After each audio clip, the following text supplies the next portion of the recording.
श्री स्वामी समर्थ। जय जय स्वामी समर्थ। स्वामींचा आशीर्वाद आपल्या पाठीशी सदैव राहावा। स्वामी सदैव आपल्या पाठीशी उभे राहावेत। आपल्याला जर स्वामींचा आशीर्वाद रोज पाहिजे असेल तर तुम्हाला ही एक नित्य सेवा स्वामींची रोज करायला पाहिजे, म्हणजे पाहिजेच। तर स्वामींची सेवा आहे की तुम्हाला रोज 3 अध्याय स्वामी चरित्र सारामृतचे 3 अध्याय याचे पठण करायचे आहेत।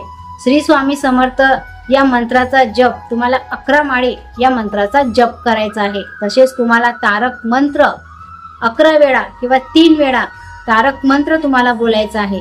काल भैरव अष्टकम ही सेवा खूप प्रभावी सेवा आहे।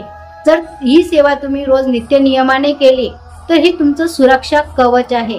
आपल्या घरावरती कुठल्याही गोष्टीची नजरबाधा, वाईट दोष, करणी बाधा, आजारपण सर्व काही काल भैरव अष्टकम या स्तोत्राचे पठण केल्यानंतर दूर होते।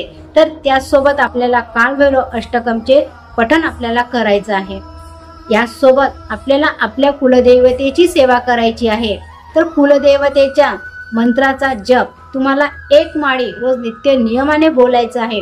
तर ही सेवा तुम्हाला रोज करायची आहे। ही सेवा केल्याने तुम्हाला स्वामींचा आशीर्वाद प्राप्त होतो, तसेच आपल्या कुलदेवतेचा आशीर्वाद राहते आणि काल भैरव अष्टकम हे तुमच्या घराचं, तुमच्या कुटुंबाचं रक्षण करते।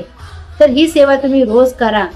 आपल्या कुलदेवतेची सेवा आपल्याच्याने रोज झालीच पाहिजे। घरामध्ये म्हणजे आपल्या घरामध्ये कोणी बी एका व्यक्तीने मंगळवार हा उपवास कुलदेवतेचा करायला पाहिजे। कुलदेवतेची सेवा आपल्या कुलाचं रक्षण करते, म्हणून स्वामींची सेवा, कुलदेवतेची सेवा आणि कालभैरव अष्टकम ही तुम्ही सेवा नित्य नियमाने केली तर तुमच्यावरती कुठलंही संकट येणार नाही। आलेलं संकट, आलेलं विघ्न स्वामी सेवेमुळे दूर होते। तर हा अनुभव नक्कीच घ्या आणि मला कमेंट करून सांगा। श्री स्वामी समर्थ।